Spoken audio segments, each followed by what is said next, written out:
What is going on, guys? Welcome back to another beautiful video of a beautiful Ukrainian capital. It's still a little bit cold today, but hopefully it's gonna warm up in the next couple of days. I think next week is gonna be a little bit better. And so here I am in the center of Kyiv, and I figured instead of showing you the center of Kyiv, we are gonna take a trip to another neighborhood on the far edge of Kyiv, where you don't really see a lot of foreigners and tourists and things like that. There's only locals, and it's a pretty cool neighborhood. I'm gonna have a walk around, show you around a bit. We're gonna buy something yummy and we'll see what happens. All right, so let's take a trip there.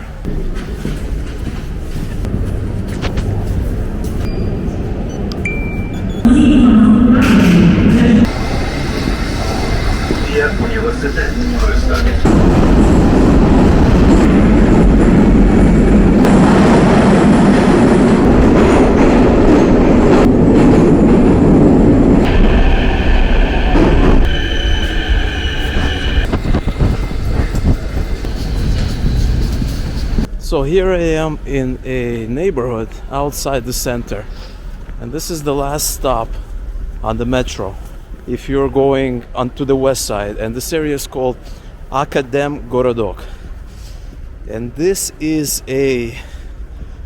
one of these kind of neighborhoods that kind of sprawled in a lot of these Soviet cities. You have the center, and then you have a lot of these Soviet neighborhoods, and this is one of them. It's a neighborhood that you are not gonna really see tourists. You're not gonna find visitors. You're not gonna find people that are visiting Kyiv, because tourists and other visitors, they're mostly gonna be just staying in the center or in some of the other historical neighborhoods. And I actually had a friend that lived there for a while, some years ago, and as a result, I spent time in this neighborhood, spent time in the center, and I found some good things about this neighborhood. There's a really good place that sells very delicious sweets that we're gonna go in just a little bit, gonna pick them up. And this neighborhood is what I call kind of neutral. It's not bad, it's not super great. Obviously, as somebody who is let's say has a choice where to live, I would probably obviously live in the center or in another historical neighborhood. I would probably not choose to live so far remote from kind of the main area, right? Because you have your typical Soviet buildings, you have these supermarkets, things like that. And so this is obviously, if you are somebody who likes Soviet culture, you want to live in a real Soviet planned neighborhood, then maybe you're a connoisseur of Soviet culture, things like that, this could be for you. But I think for 90% of the people watching this, you're going to be picking in the center. But I just want to show you around, show you what it's like, tell you maybe a little bit about the people, what kind of people live here, what do they do, what are they like. Because I was also born in Ukraine, but I was born in a different city, and I was not born in the center, and so I am familiar kind of with what kind of people are here and stuff like that. And so around me you're mostly seeing planned Soviet buildings, right? We're talking about mostly buildings that are like 9 to 10 stories. You have buildings there, and these are your typical, we call them Khrushchevkas, that were built in the 60s, 70s. You're not going to find a lot of historical buildings here. You're not going to find buildings with tall ceilings. You're not going to find anything like that. You're also not going to find kind of these cute coffee shops, cute little, I don't know, maybe even like streets with no snow that you have in the center that you have. But this neighborhood does have its charm. And this is how Kyiv is. This is pretty much everything. This is how all of Kyiv is outside the main center. This is something pretty much, because the center of pretty much any city is it's not the real city, right? Because in the center it's more expensive. It's different kind of people. If you have an apartment in the center, great. If you have to rent in the center, not a lot of people can afford it. And so let's talk about the people that live here. This is working class neighborhood. Okay, this is people, so the people that live here mostly, they have gotten these apartments probably during the Soviet times. Okay, and how were apartments gotten? How do you get an apartment during the Soviet times? Well, very simple. You were born, your parents had an apartment, you got an apartment because you had some connections maybe. You got an apartment because you worked somewhere. If you worked in the center, you knew somebody there, maybe you got an apartment there. But for the most part, people got apartments here because they were living during the Soviet times, or from their parents, grandparents, stuff like that. I don't know that many people that would actually go out and buy an apartment. I certainly wouldn't. It's just too far from the center. But this is a very cool neighborhood, and the way these neighborhoods work is that you have a lot of these buildings, right?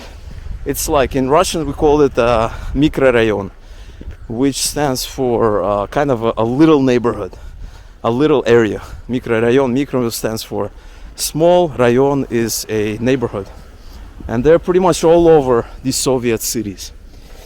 And you have a lot of these buildings, right? And you have these main streets that go down, and then somewhere you have maybe a supermarket or a little outdoor mall that has gym, stuff like that. There's actually a really cool market down towards the end of the street that has really nice some really cool things that we're gonna check out in a bit. And so that is kind of how it is. And if I didn't have a friend here, I would never be spending that much time here, simply because there's really nothing to do. But you can't you can't just be in the touristic parts of the city only. You have to venture beyond. You have to learn what it's like to actually live. And we're gonna walk around a little bit here. I'm gonna show you a little bit of a off the beaten path, as you say. And then we're gonna go to the market, and I'm gonna buy something really yummy that I really like. And it's actually not Ukrainian at all, but it's really delicious, that I really enjoy. And so here we are inside one of these buildings, away from the main street. And as you can see, you have some kids going down, kind of playing in the snow, which is pretty much the only thing that you can do since everything is on snow. And so this is your typical Soviet building. If you take a look at it, this is kind of your typical building here. And so inside here, there's not a lot of stores. There's really nothing to do.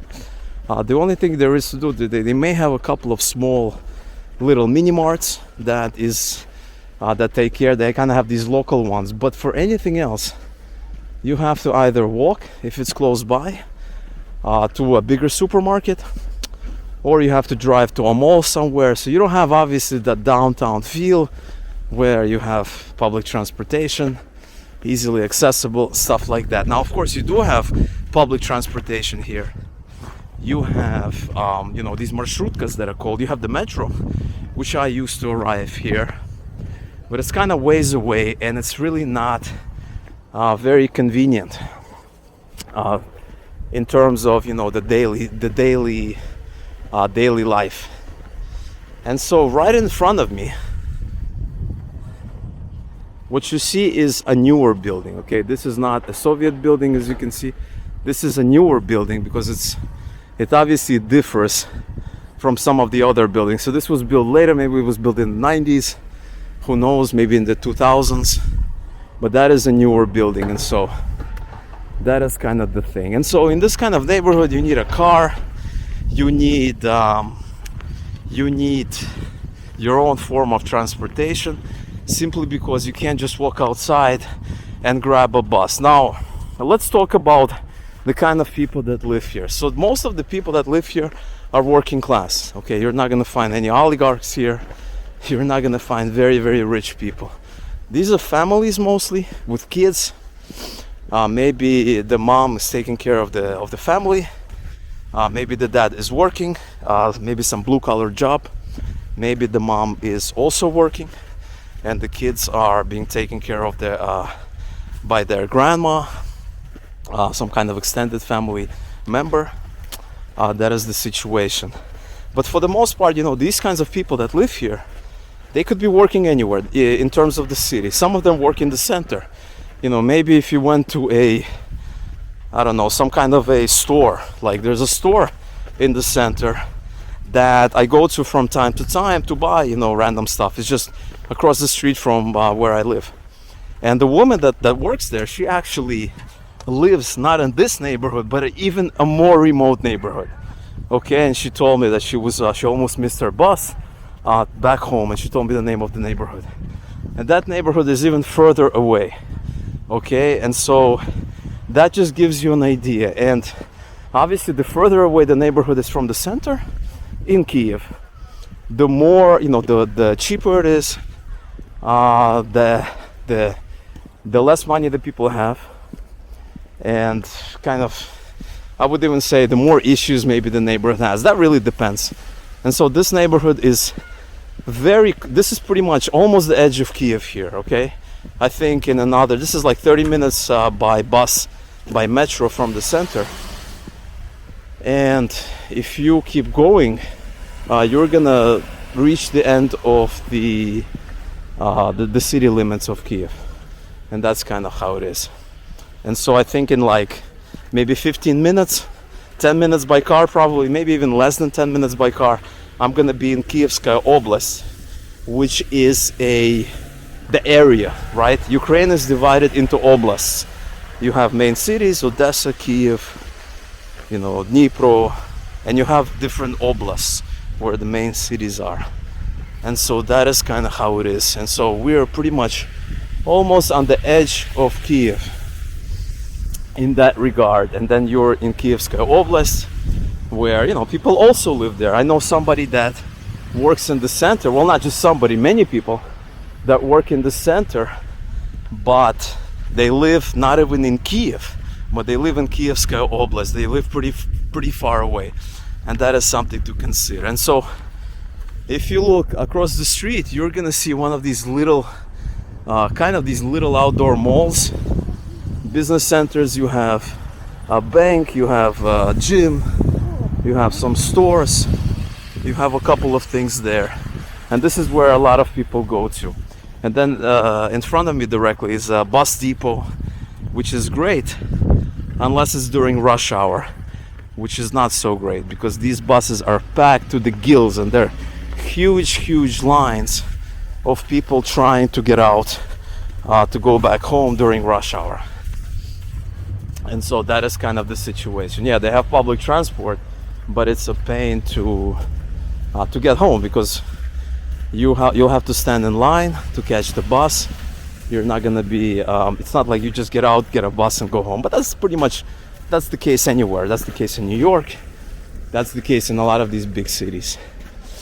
And so that is kind of the neighborhood. And so it's a decent neighborhood. It's a neutral neighborhood. It's not great, it's not terrible. It's a good neighborhood for families. And especially if you own an apartment here, that gives you a lot of disposable income. And that is why a lot of people own apartments in Ukraine, or try to get to own an apartment, to buy an apartment as soon as possible.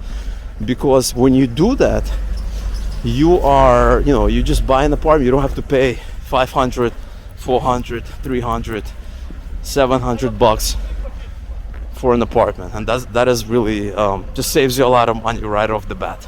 And so here you have a government building, which might be open or closed for this area, for this rayon. And if people have some some things to talk about. They have some issues, some administrative stuff. They can go over there and hopefully resolve them. And so this is kind of the main city. And so the thing about these kinds of microrayons is that when you live in such a big building such as this one, you don't know a lot of people. You may know a couple of people that live there, so it's very anonymous, and as a result it's kind of everybody for themselves. People don't really stick out and help you out, and it's even worse when you have people that are renting apartments, okay? And so when they rent apartments, there's not a lot of responsibility, and as a result people don't feel a sense of community and things like that. And so that is why I'm a big fan of living in buildings that are like 5 or 6 floors tops. The building that I'm living right now is about, I think, 5 or 6 stories, and as a result I pretty much know all the neighbors, and there's a nice sense of community. Здравствуйте, собачка не холодно? Привыкла? Солдатик такой, хочет гулять, да? Его? Да? Ага. Молодец, хорошо. Надо выгуливать. И летом тоже это трут. Ага, отлично. Хорошего дня.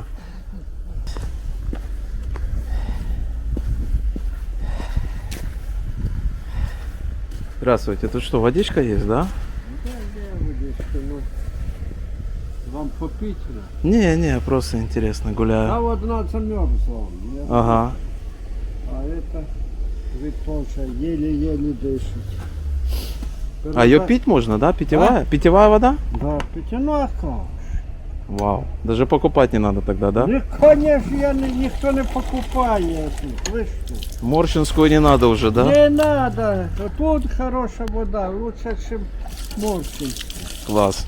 Да, они большинство с речки набирают воду. Моршинскую. Отлично. Никто-то только не знает. Я не знал такое, а то я морщинскую покупаю. Буду Не надо, экономить. вот здесь хорошая вода. Ага. Я все время, я тут живу давно. Ага. Тут хорошая вода. Все, буду знать, куда идти. Да. Это что мороз, это вот мороз. Хорошо, все, тогда хорошего дня вам. Да. До свидания. До свидания. Вот это здесь. Хорошо. So obviously Ukrainian people are very friendly. This is probably a topic for another video. But in short, you pretty much can approach anybody. You can talk to them, you can ask them. It really doesn't matter where that person is, from which social economic class. They could be from the poorest neighborhood, they can be from some of the richest neighborhood. They will stop and help you out. And so now if I could just figure out how to get to the sidewalk, I think this is the way here. And yeah, that's the other thing about areas that are remote from the center, is that, you know, they don't really clean. In the center it's more or less clean of snow, but here it's a little bit different. And so we're gonna walk around kind of the little shopping center they have here, check it out real quick, and then we're gonna head to a market which is really good in the summer, and we're gonna pick up something very, very delicious. And so here's the main kind of store where people shop mostly. This is the big store. They have these small stores, as you can see, and then down below is where we have the market. Здравствуйте, а можно 10 чурчел, пожалуйста? Разных, может. 10? 10, да. 5 таких, 5 таких, 5 таких, да. Еще раз. Угу. Да. Желатин большой.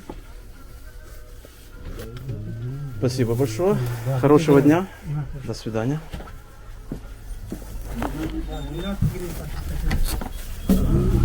Just got some churchela, which is I guess it's a Georgian or a Turkish sweet. It's actually made from grapes, dried grapes, in some form. Really, really good. And so right now let's have a little walk around, check out a church there in this neighborhood, which I think is pretty cool. And so I first was exposed to Churchella back in Turkey in like some 5 years ago. I was on vacation in southern Turkey and I tried it out and I was hooked. And so after that time I made it a mission to check out, to eat it, and it's a little tricky to find it here in Ukraine, but I finally found a good place in this neighborhood out of all, and that is only because I had a friend here. And this is actually one of the best churchella that I had the pleasure of tasting. And so check out this church here. Really cool, very nice, clean. This is a Russian Orthodox church that is, there's a lot of people that go here during services. Really nice church here, very clean, aesthetically pleasing. And so a fun fact is that obviously Ukraine is Eastern Orthodox, but they do have some Catholic churches. I've seen a couple when I was driving from Western Ukraine, because in the western part of Ukraine there are mostly Catholics in the western part. In the central part and the eastern part, they are mostly, well, not mostly, they're pretty much all Eastern Orthodox. And so there are a couple of churches in the kind of the central Ukraine that are Catholic churches that are interesting to check out. And so this is pretty much all of that I wanted to show you for today in this neighborhood. Really cool neighborhood. I'm going to be making future videos where I'm going to be talking about some of the other neighborhoods. We're going to check out some of the other cool things we do in Kyiv. So definitely stay tuned. Thank you for joining me, and I'll see you real soon.